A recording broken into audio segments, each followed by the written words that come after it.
The princess was cast aside, then a human warrior changed her fate forever. Lyra walked through the marble halls of her palace, her steps echoing softly. The walls were tall, smooth, and polished, and the lights above glimmered like tiny stars. She used to love this place. She used to feel safe here, but now every corner seemed to remind her of what she had lost. She had been the pride of the empire, the daughter of the ruler, the one everyone called the future. And now she was nothing. The council had met in secret. She did not know why. She had thought she was trusted. She had thought her father, the emperor, believed in her. But he had not. They said she was careless, that she had made mistakes, that she could not lead. And then, in front of the entire court, they had stripped her of her title. They had removed her from the palace and cast her to the outer worlds, far from the capital, far from any place that mattered. She did not understand. She had always followed the rules. She had trained every day since she was a child. She had studied the politics of the empire, learned its history, memorized every law. And still, in one day, all of it had meant nothing. She had been cast aside like a broken tool. Now she walked alone. Her only belongings were the small bag she could carry herself and the armor that had been given to her. It was light and strong, though it felt strange without the familiar insignia of her house. Her hair, long and golden, was pulled back into a braid. Her green eyes, once full of hope and pride, now felt sharp and wary. She had to survive. That was all that mattered. The transport ship that carried her to the border world was quiet. Most of the crew avoided looking at her. She felt their pity, but she did not want pity. She wanted respect. She wanted justice. But for now she had only silence. When the ship landed, the planet looked small and dull from the air. It was not like the capital with its tall towers and bright streets. The surface was rocky, with red soil and jagged hills. Dust blew in soft waves across the ground. Lyra stepped down, her boots sinking slightly into the loose earth. The air was thin and dry. It smelled of metal and rock, not of flowers or clean water. A small human outpost stood nearby. It looked simple. A few buildings, metal and rough, with antennas reaching into the sky. Smoke rose from a central chimney. Lyra watched quietly. She did not expect anyone to welcome her. She expected nothing. A man stepped out from one of the buildings. He was tall and strong, with dark hair and steady eyes. He wore a uniform, not shiny like the palace guards, but practical. He carried himself with confidence, yet without arrogance. He looked at her, and for a moment there was no fear in his eyes. He did not bow. He did not kneel, he just watched. "I am Daniel," he said simply. "I lead this outpost. You are the Princess Lyra." "Yes," Lyra nodded. "Yes, and you are Daniel, that is enough." He did not sound cruel, but he did not sound impressed either. That surprised her. She was used to people reacting to her with awe, fear, or greed. She was used to people lowering their heads or smiling with false friendliness. But Daniel looked at her like she was a person. Not a tool, not a symbol, not a child to protect. Just a person. "Where am I?" Lyra asked, her voice soft. "This is a border world," Daniel said. "It is not much, but it is safe for now." "I have no one," Lyra whispered. She felt the words leave her mouth like a confession. She did not want pity, but she needed help. "The Empire cast me out. My father, he believes I am useless." Daniel nodded once. "The Empire can do what it wants. We do not follow it here. You will be safe with us." They walked toward the outpost. Lyra looked around. The buildings were small, with metal walls and simple roofs. There were no gardens, no lights, no signs of luxury. People moved about, doing work with quiet determination. Soldiers trained in the open field. Others repaired equipment. A few children ran between the buildings, laughing. Life went on, even here, far from the Empire. Lyra could not hide her surprise. She had expected emptiness. She had expected fear. But here, life continued. And people worked together, not for glory, not for power, but because it had to be done. Daniel led her to a small building. Inside, the air smelled of oil and metal. Tools hung on the walls. A simple table sat in the center with chairs around it. A fire burned in the corner, giving the room warmth. Lyra sat down, careful with her movements. She did not want to seem weak. She did not want to seem afraid. "You will stay here for now," Daniel said. "We will provide food, water, and shelter. You will train with us if you wish, and you will follow our rules." Lyra nodded. She wanted to speak, to demand more, to assert herself, but she stopped. She was alone in a strange place with strange people. For the first time in her life, she understood what it meant to have no one to protect her. The days passed slowly. Lyra watched the humans closely. She saw their strength, but not just their physical strength. She saw their patience, their focus, and their courage. When a storm came, they worked together to protect the buildings and repair the damage. When supplies ran low, they planned carefully to make them last. They did not complain. They did not panic. They acted. One day, as she practiced with the wooden sword the humans gave her, Daniel watched. She moved carefully, trying to follow the lessons she had learned in the palace. But it was different here. The humans moved with precision, with a purpose she had never seen in the courts. She struck the dummy once, twice, and then paused, breathing hard. "You are good," Daniel said, "but you fight with your head, not just your body. That is what humans do. We think before we act, even in danger." "I was trained to fight in the palace," Lyra said. "I know strategy, I know tactics, I know how to command soldiers, but here it feels different." "Because here we do not fight for titles or glory," Daniel said. "We fight because it is right, because it must be done. You will see the difference soon." Lyra wanted to argue, but she did not. She felt it in her chest, a small spark of understanding. The humans were not like the Empire. They did not follow fear or power. They followed courage, loyalty, and reason. And somehow that made them stronger than anything she had known. One evening, as the twin suns began to set, painting the sky in red and gold, Lyra stood outside. The wind blew across the hills, carrying the dust and the smell of earth. She felt small. She felt exposed. And yet she felt alive in a way she had never felt in the palace. Daniel approached her quietly. He handed her a simple bowl of food. "Eat," he said. "Tomorrow will be harder. You will need strength." She looked at him. For a moment she almost laughed. The idea that a human could lead her, teach her, protect her, it was strange. But not unwelcome. She nodded and took the bowl, eating in silence. That night she lay on a small cot in a narrow room. She listened to the sounds of the outpost, the quiet footsteps, the murmur of voices, the hum of machines. She thought of the Empire, of the betrayal of her father. She thought of the life she had lost. And she thought of Daniel, the human who did not bow, did not fear, and did not judge her for being cast aside. She did not know what would happen next. She did not know if the Empire would come for her, if danger lurked beyond the hills. But for the first time, she felt something she had not felt in a long time: hope. In the morning, Daniel called her to the training field. The air was cold and the dust swirled around their boots. He handed her a weapon, simple and human-made. "We train differently here," he said. "You may have been a princess. That does not matter here. You will learn to fight like we do, or you will fail. And failure can cost everything." Lyra gripped the weapon tightly. She looked at the humans around her. Soldiers, young and old, moving with precision. They did not glance at her with awe. They did not whisper behind her back. They moved, they acted, they survived. And for the first time, Lyra realized that maybe, just maybe, being cast aside was not the end. Maybe it was the beginning. She raised her weapon. She focused her mind. And she took the first step toward learning what it truly meant to fight, not for a throne, not for a title, but for something far greater, herself. The morning air was crisp and dry, carrying the smell of metal and dust.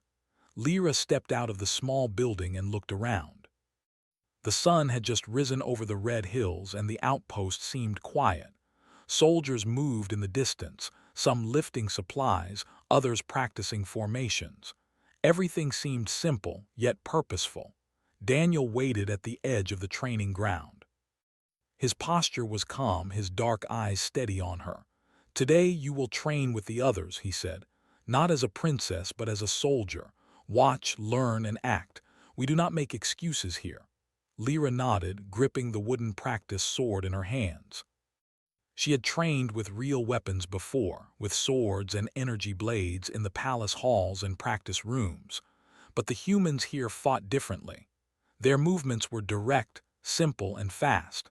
There was no elegance meant to impress anyone, no ritual or ceremony. Every strike, every step, every block had a purpose. She watched as a young soldier named Eli demonstrated a movement. He stepped forward quickly, swung his weapon, and then pivoted to block an imaginary strike. Lyra mimicked the movement, but her steps were slower, her swings too wide. Daniel's voice cut through the morning air. "Faster, focus, move with the target, not against it. You waste energy when you fight like that." Lyra swallowed and tried again. This time she shortened her movements, kept her eyes on the target, and adjusted her stance. Daniel nodded once. "Better, keep going." Hours passed like this. The sun rose higher, burning off the morning chill. Lyra's arms ached, her legs were stiff, and sweat ran down her forehead. But she kept moving. Every time she felt she could not go further, she reminded herself of the exile, of the betrayal, of the empire that had thrown her away. She would not allow herself to be weak. Not here, not ever again. During a break, Lyra sat on a small rock and watched the other soldiers. They did not sit and complain. They repaired weapons, adjusted armor, and cleaned the training field. Their movements were quiet, but she could see the rhythm, the teamwork. They spoke little, but when they did, it was clear and precise. Daniel approached, carrying a small metal flask of water. He handed it to her without speaking. She took a long drink, grateful for the relief. "You are improving," he said finally, "but you are still too cautious. Fear of failure will kill you faster than the enemy." Lyra looked up at him, her green eyes sharp. "I am not afraid," she said. I do not want to waste energy. I want every movement to count." Daniel studied her for a moment. "Energy counts, movement counts. But hesitation can destroy both. You will learn, you must."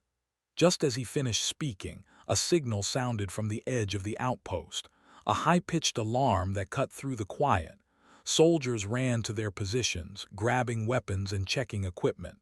Lyra's heart jumped. "What is happening?" she asked, fear rising despite herself. "Enemy patrol," Daniel said. His voice was calm, but there was steel under the words. "They are scouts from a nearby faction. They think this world is empty. They are wrong." Lyra stood quickly, gripping her practice sword. This was the moment she had trained for, though she did not know it yet. She followed Daniel to the edge of the training field, where the humans had formed a line. The enemy was small at first, a few ships hovering above the red hills. Then more appeared, glinting in the sunlight. Lyra had seen space battles before in the palace records, in stories, in holograms. But this was real. The ships moved fast, their weapons ready. The humans in the outpost did not panic. They moved with precision, communicating in short, clear commands. "Positions," Daniel shouted. The soldiers took their places, some behind barricades, others in the open with rifles. Lyra froze for a moment. She wanted to run, to hide. But then she remembered the long days of training, the sweat, the pain, the determination of these humans. She could not, she would not. Daniel handed her a small rifle, lighter than any weapon she had carried before. "You will cover the left flank," he said. "Follow my lead. Shoot when necessary. Do not panic." Lyra nodded, her hands trembling slightly. She took her position and watched the first enemy ship move closer. It fired a shot, and the ground shook as the energy hit a nearby barrier. Sparks flew. Lyra's heart raced, but she raised the rifle and aimed. She fired. Her first shot missed. Then another. Then a third, and it hit. She saw the enemy pilot adjust, and she fired again, more carefully this time. Daniel moved beside her, calm and steady. "Good, keep your focus. Aim, then fire. Do not rush." The battle continued. More ships approached, swooping low, trying to land troops. The humans responded with surprising speed. They used barricades, traps, and careful timing to slow the enemy. Lyra was amazed. They were outnumbered, but they did not retreat. They did not panic. Every move was deliberate. Every strike counted. A small squad of enemy soldiers tried to sneak behind the outpost, hoping to take the humans by surprise. Lyra saw them, heart pounding, and shouted, "Daniel, they are here." Daniel turned, nodded, and signaled the nearby soldiers. They moved quickly, forming a line to block the intruders. Lyra raised her rifle and fired, hitting one of the enemy soldiers. The humans fought with strategy and precision, covering each other, moving as one. Lyra realized she had never seen anything like this. In the palace, battles were about power, numbers, and glory. Here, it was about teamwork, discipline, and courage. Hours passed. The enemy retreated, unable to break the human defenses.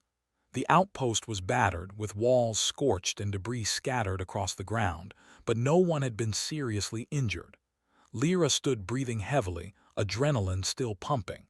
Her hands shook as she lowered the rifle. She had survived. She had helped defend the outpost. Daniel came to her side. "You did well," he said. "Better than most would on their first battle, but remember, battles are not about personal glory. They are about protecting those who cannot fight. Today you fought for them, not for yourself." Lyra looked at the damaged outpost, at the humans who moved calmly despite the chaos, and realized he was right. She had been fighting all her life for titles, for recognition, for power. But here, fighting meant something different. It meant responsibility, loyalty, and courage. That evening, as the sun set and the sky turned red and gold, Lyra sat with the soldiers around a fire. They shared simple food, bread, dried meat, and water. No one spoke of the battle as a victory or defeat. They spoke of what had gone wrong, what could be improved, and how to prepare for the future. Lyra listened, learning not just tactics but the way humans thought, the way they valued life and action. She spoke quietly to Daniel. "I did not expect this. I thought humans would be weak. I thought you would bow to power." Daniel shook his head. "Some humans are weak. Some follow power blindly. But those who survive, those who fight for what is right, are strong in ways the Empire cannot understand. You will learn that strength is not about being feared. It is about standing when others would fall." Lyra thought about her father, about the council, about the empire that had cast her aside. She had believed she was strong, but she now understood her weakness had been in her pride, in her reliance on titles and recognition.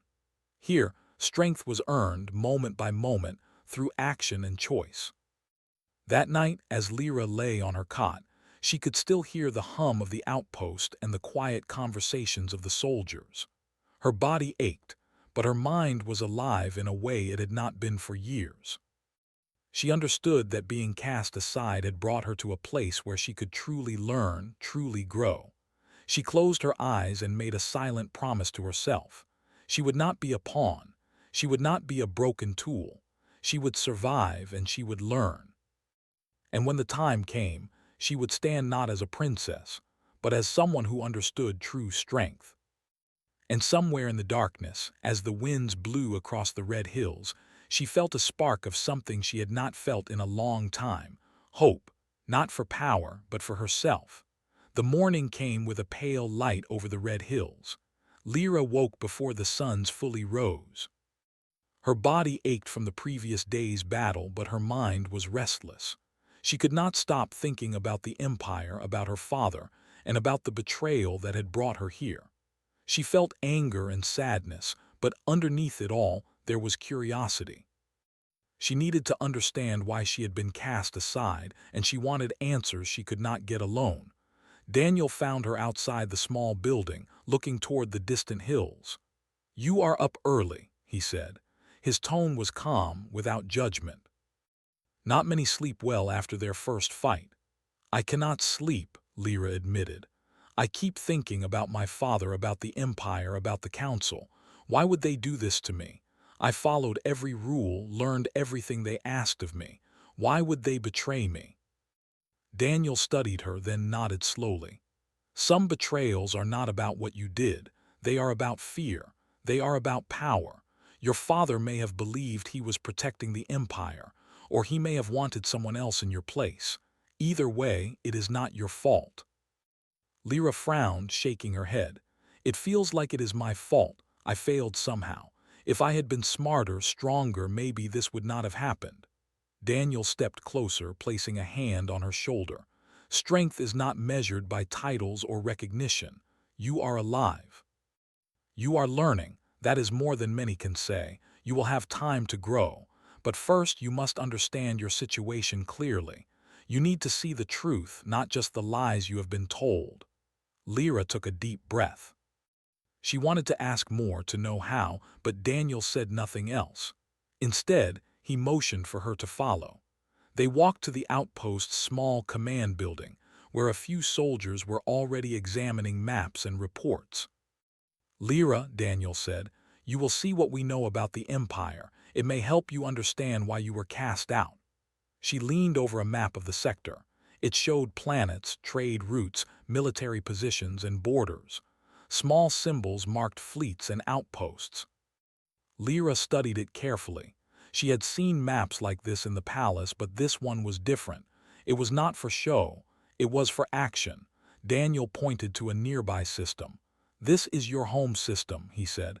Your empire's capital is here. But notice the movements of the fleets and the patrols. They are not just guarding the borders.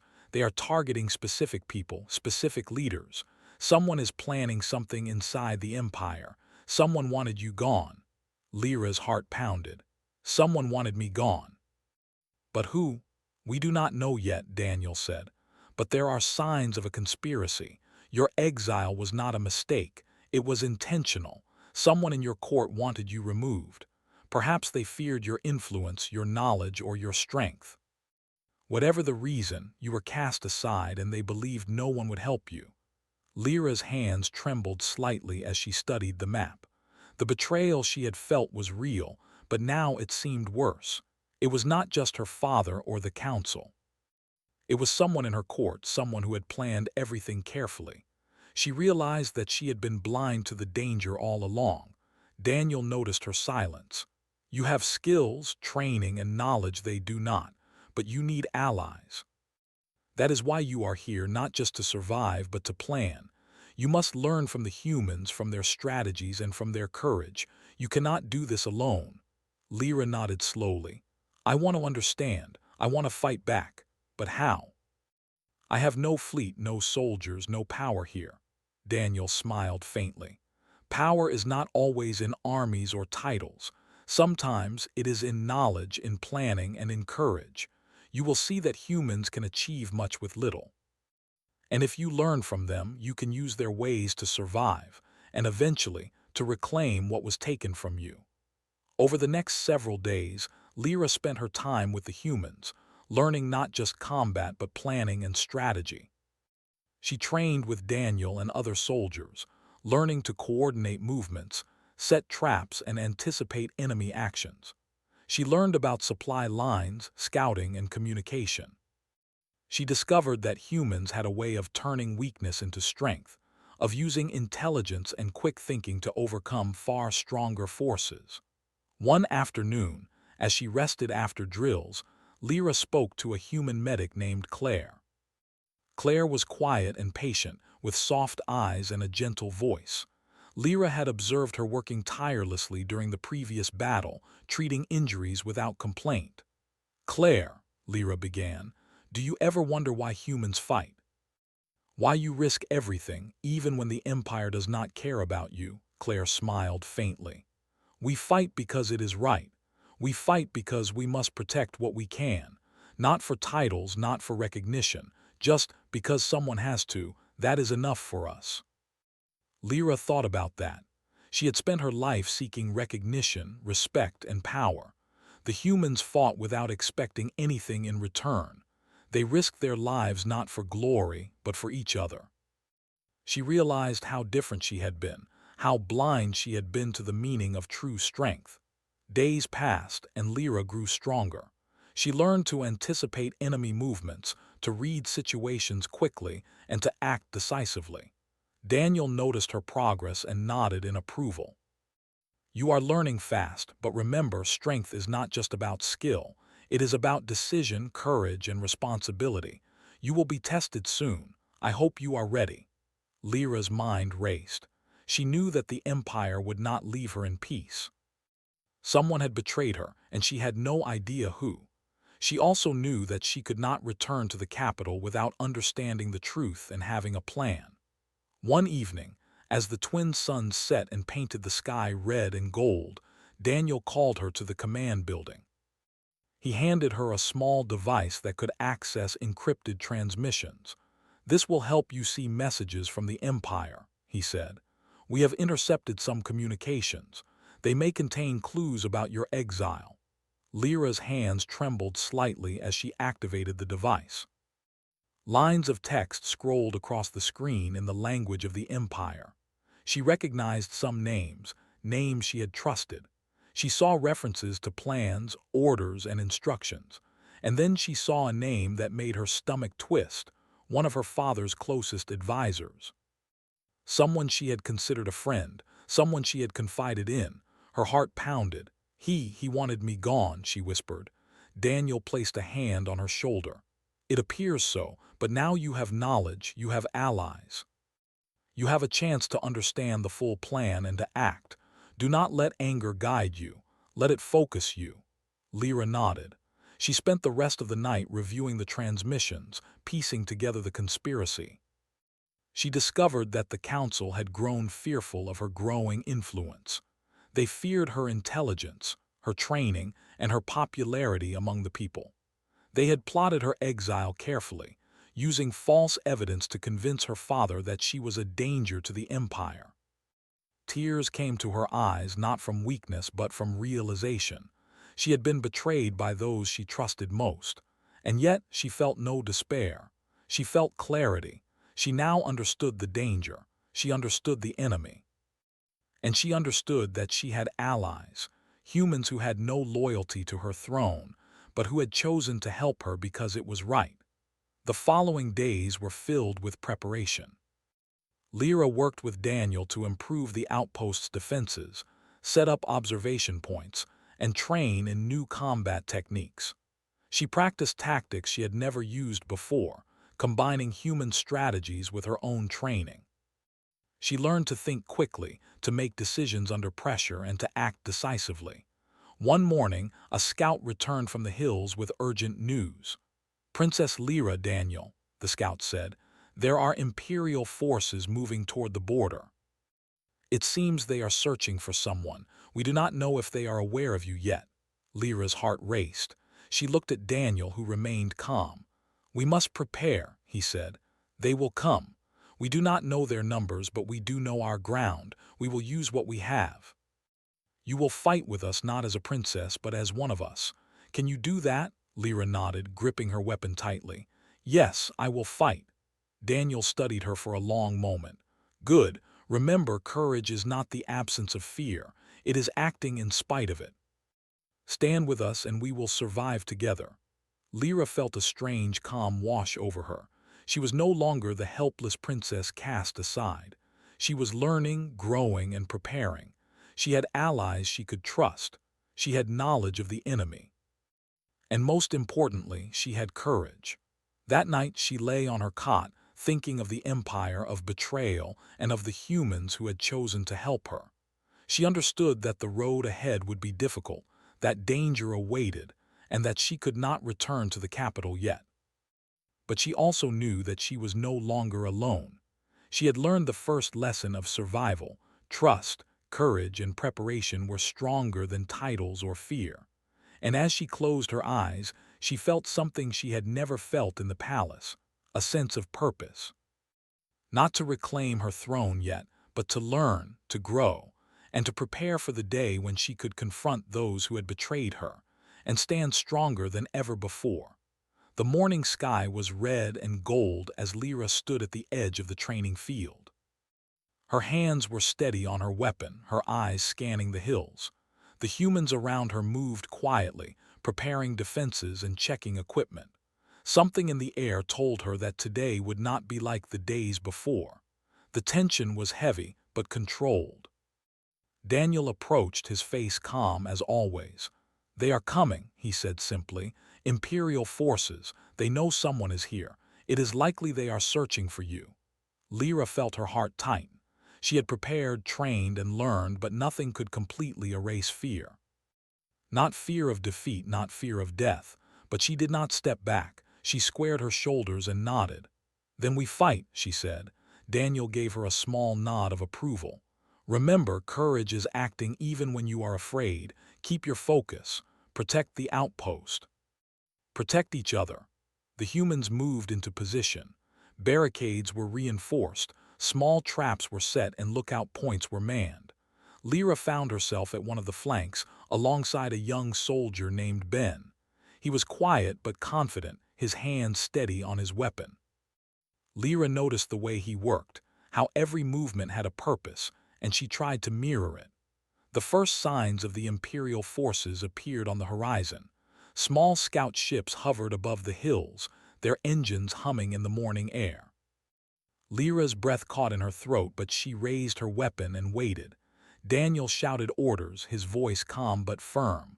"Positions. Cover the entrances. Watch for flanking maneuvers." The first shots rang out as enemy soldiers tried to approach the outpost. Lyra fired, her hands steady now. She had learned from the humans and her aim was true. She watched as the enemy moved, tried to anticipate their actions, and directed her fire accordingly. The humans fought with precision. They were outnumbered, but every move was calculated. Some soldiers held barricades, some fired from higher ground, and others moved quickly to flank the enemy. Lyra felt a strange thrill. She was part of this, part of something greater than herself. A group of enemy soldiers tried to sneak behind the outpost.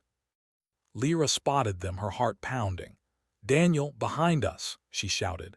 Daniel turned, nodded to a small team, and they moved swiftly. The humans coordinated, trapping the enemy between their positions. Lyra fired carefully, hitting one of the soldiers before they could reach the barricades. The humans moved as one, covering each other, acting without hesitation. The battle intensified. Ships hovered above, firing at the outpost. Lyra ducked behind a barricade, then moved quickly to fire at an approaching enemy. Sparks flew, dust rose, and the air was filled with smoke and noise. She could see fear and determination in the humans around her. They were not reckless, but they were fearless when it mattered. Daniel appeared beside her. "Keep your focus. Watch their movements. Predict them, don't just react." Lyra nodded, her mind sharp. She watched the enemy, learned their patterns, and began directing fire, signaling other soldiers to adjust their positions. Slowly, the Imperial forces began to falter. They were strong, but the humans were smarter, faster, and more united than they expected. Hours passed. The sun climbed higher, burning off the morning chill. The battle continued, but the humans held their ground. Lyra felt exhaustion in her arms and legs, but she did not stop. Every move she made, every shot she fired was a step towards survival. At one point, a young soldier screamed as a piece of debris fell near him. Lyra ran to help, pulling him back behind cover. "Are you okay?" she asked. He nodded, shaking but alive. "Thanks, Princess, I mean Lyra, you saved me." Lyra smiled faintly, shaking her head. "No, we saved each other. That is what matters." The enemy attempted a final push, sending a larger group to break through the defenses. Lyra fired, Daniel directed, and the humans moved as one. The attack was fierce, but the human strategy was stronger. They used traps, coordinated fire, and clever movements to divide and conquer. Slowly, the Imperial soldiers were forced to retreat. When the battle finally ended, the outpost was battered. Walls were damaged, equipment was broken, and dust covered everything. But no human had been seriously injured. Lyra stood, breathing heavily, her arms shaking, her body exhausted. She looked at Daniel, who was surveying the battlefield with calm eyes. "You did well," he said simply. "Better than I expected. You fought not as a princess but as one of us. That is what matters." Lyra looked at the humans around her. They were tired but alive. They had protected each other and the outpost, and she had been part of it. She felt pride, not for herself alone, but for all of them. That evening, the outpost gathered to assess the damage and repair what they could. Lyra moved among the humans, helping where she could. She worked alongside Ben, Claire, and the others, repairing barricades and cleaning weapons. She felt a sense of unity she had never known in the palace. There, she had been surrounded by fear and greed. Here, she was surrounded by courage and loyalty. As the sun set, painting the sky in shades of red and orange, Daniel approached her. "You have learned much," he said, "but this is only the beginning. The Empire will not give up easily. They will come again. You must continue to prepare, to learn, and to grow. And you must understand that strength is not just in battle. It is in decisions, in planning, and in knowing when to act." Lyra nodded. She understood. The humans had shown her that courage was not about power or titles, but about action, unity, and intelligence. She had fought, survived, and learned from them. And she knew that she could not go back to the Empire as the same person who had been cast aside. That night, as she lay on her cot, she thought of the battle, of the humans, and of Daniel.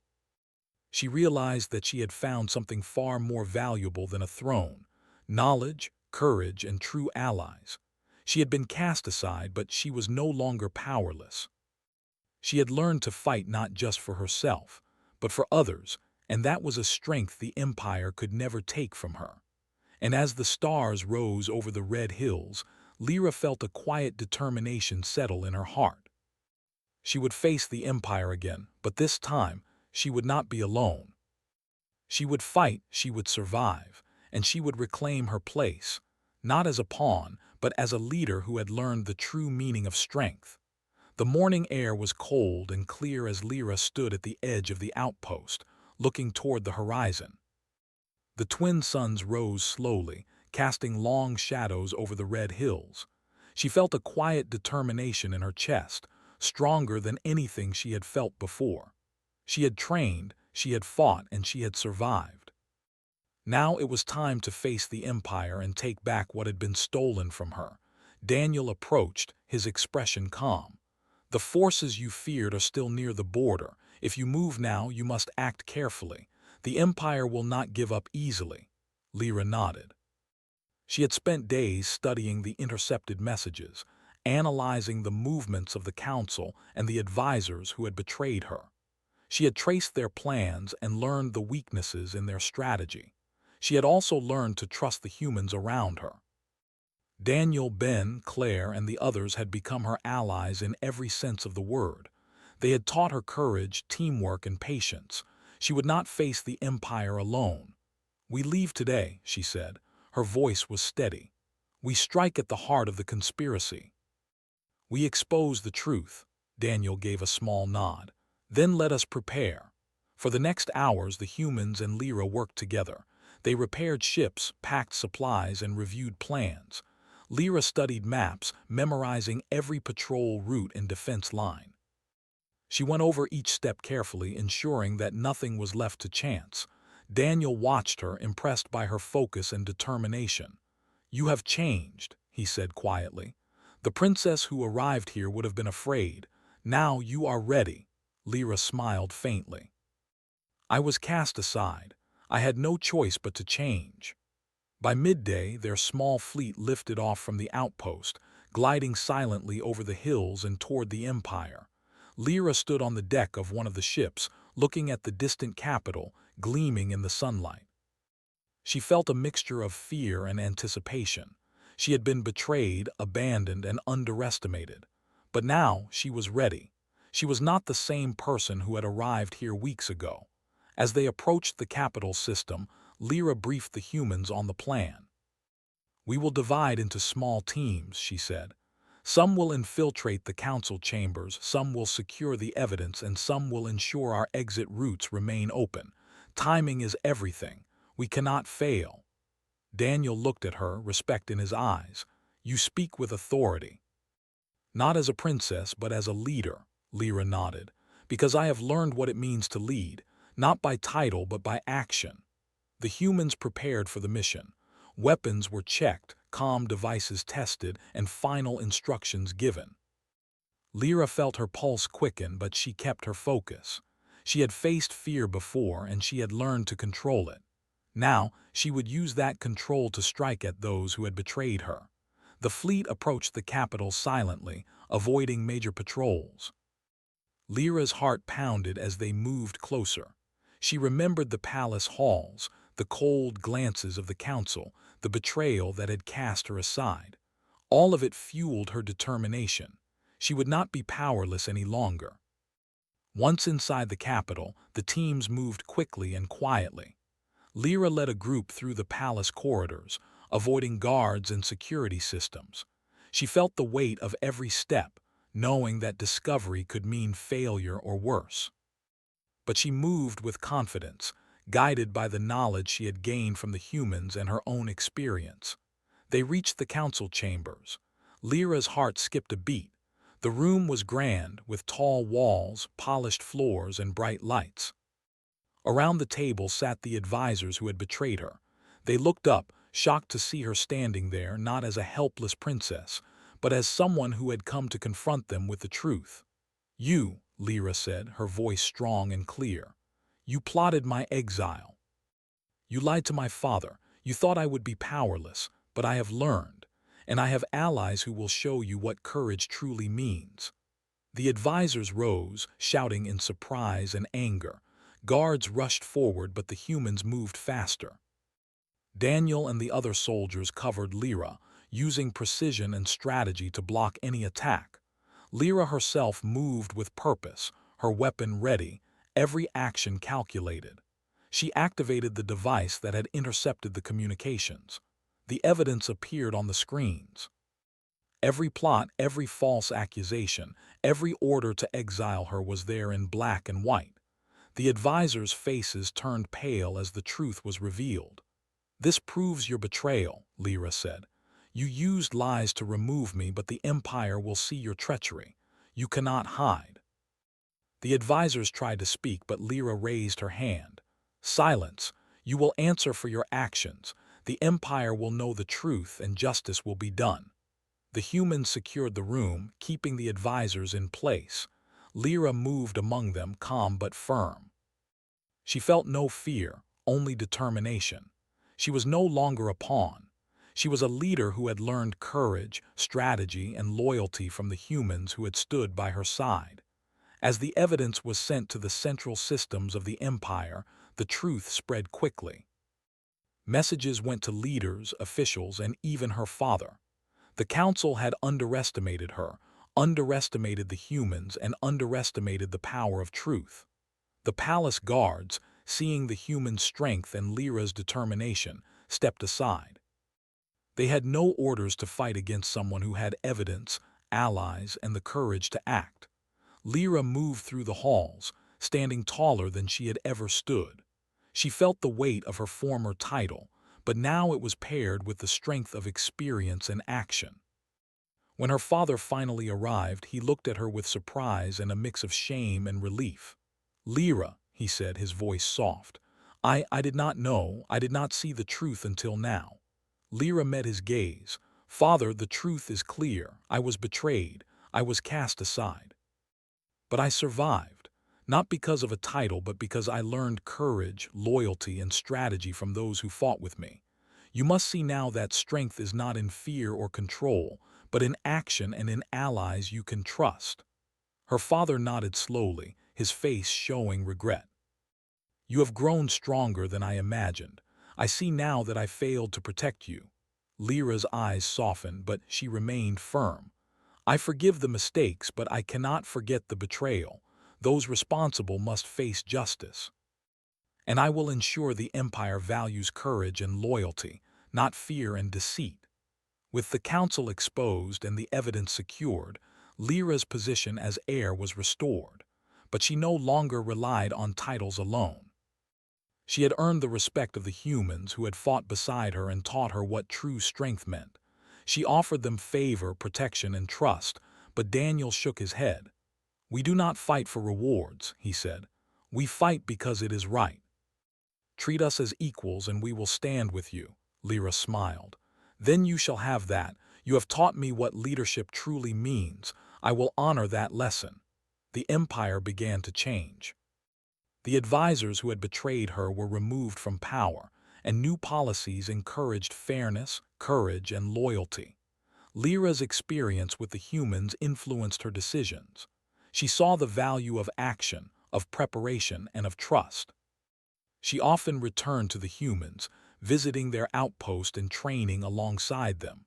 She never forgot the lessons they had taught her. Courage, loyalty, and the willingness to act were stronger than any throne. And Daniel remained her close ally, not as a servant, but as a partner in vision and strength. One evening, as the sun set over the red hills, Lyra stood beside Daniel, looking at the horizon. "I was cast aside," she said quietly, "but I found my strength here. Not in titles, not in power, but in courage, in loyalty, and in allies who would stand with me." Daniel nodded. "And that strength will guide you through the challenges ahead. The Empire may try again, but now you are ready. You are not just a princess. You are a leader who has learned the true meaning of strength." Lyra smiled, feeling a sense of peace she had never known. She had faced betrayal, fear, and exile. She had learned to fight, to survive, and to lead. And she had discovered something far more valuable than a throne: trust, courage, and the power of action. As the stars rose over the capital, Lyra knew her journey was not over. Challenges would come, and the Empire would test her again. But she would face them with the humans by her side, with Daniel leading and supporting, and with the knowledge that true strength comes from courage, loyalty, and the willingness to act. She had been cast aside, but she had returned stronger than ever. Her fate had been rewritten, not by titles or power, but by the human warrior who had stood beside her, teaching her what it truly meant to be strong. And as she looked out at the horizon, she knew one thing with certainty: the Empire would never underestimate her again.